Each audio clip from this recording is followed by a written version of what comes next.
Hello and welcome to the Course Player Guide for students. This video was put together to help you to navigate through your course.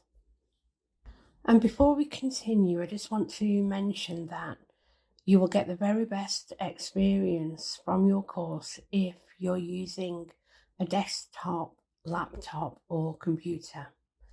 I think if you use a mobile, you'll probably find the navigation a little bit awkward. So you've purchased your course and you've been sent a link which brings you to the course player, which is where we are now with the slide that we're looking at first.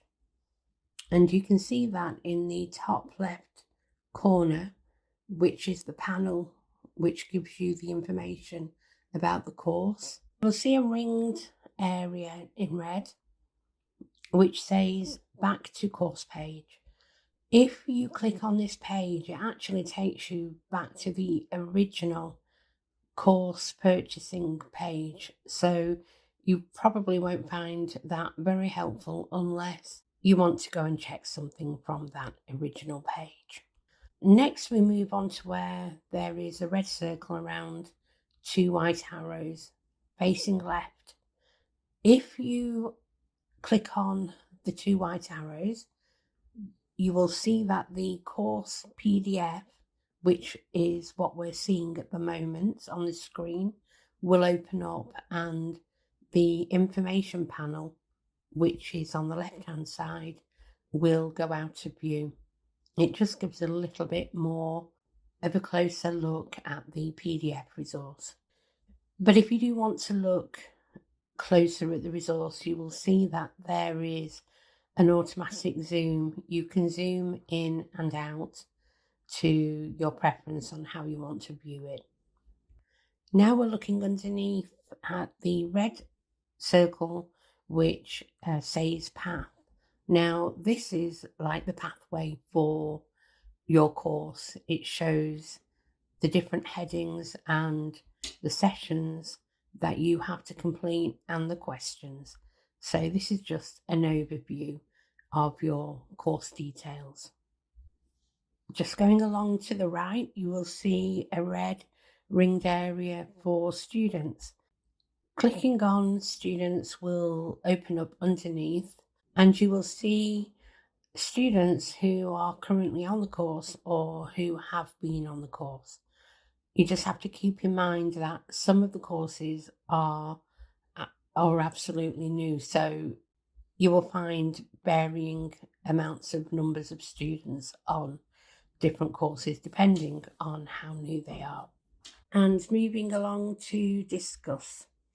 When you click on this, underneath will open up a message box, and this is in case you want to discuss any part of the session with other members of the school community. So once you've typed your message and click share, that will go automatically to the community section of the school.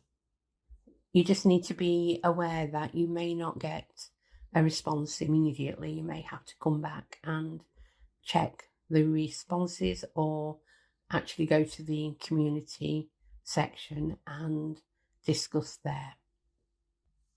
For the next slide, I've highlighted two paper clips, and this is to indicate to you, the student, that there is a download available. This could be a reference resource, or it could be a template for a reading or a general activity for that particular course session. Once you click on the paperclip, a drop down will open up above the PDF resource. And if you click on this, you will be able to save the document. So moving over now to the PDF resource part of the course player, there's two arrows, one yellow and one red. The yellow arrow is to show you the white arrow, which goes to the left. This takes you back to the section before or the question before. The red arrow is pointing towards a white arrow, which is pointing to the right. And this takes you to your next question. You will also see a larger red arrow on the next slide, and it says submit once I've completed the final question for this session. Now, once you click submit, that's your session completed.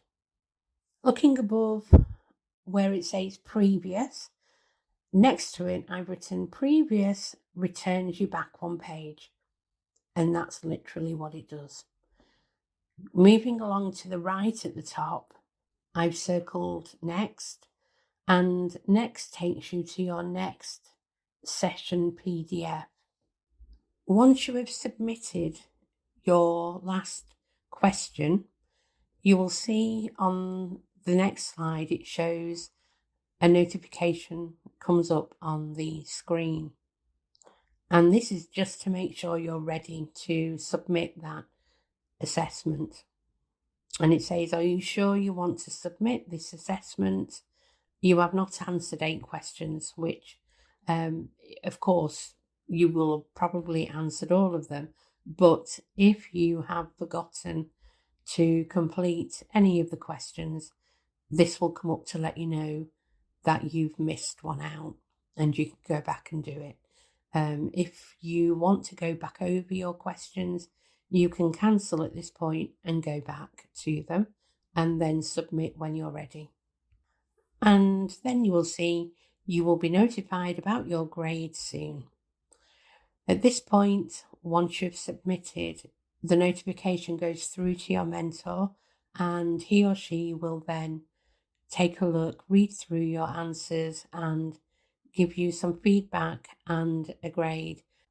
Once this has been carried out, you will then get a notification and you can check. You will see I've highlighted next in a red ring, and this takes you then to your next session and your next PDF resource. Of course, if you've finished all your sessions, you will be asked to carry out a very short evaluation of the course. And finally, I just want to mention that complete your session questions before leaving your computer or laptop, or copy your answers from the answer box so that you can save and add them when you return. Part completed sessions do not always automatically save, and work has sometimes been lost because of this. So once you click submit, you may not be able to complete it later. Of course, the notification will come up to ask if you're ready to submit, and then you can always cancel and go back anyway. So that's a basic overview of how to navigate your course. If you have any problems or any questions, you can contact your mentor or you can contact myself, Lara, but someone will always be available to help. And please enjoy your course.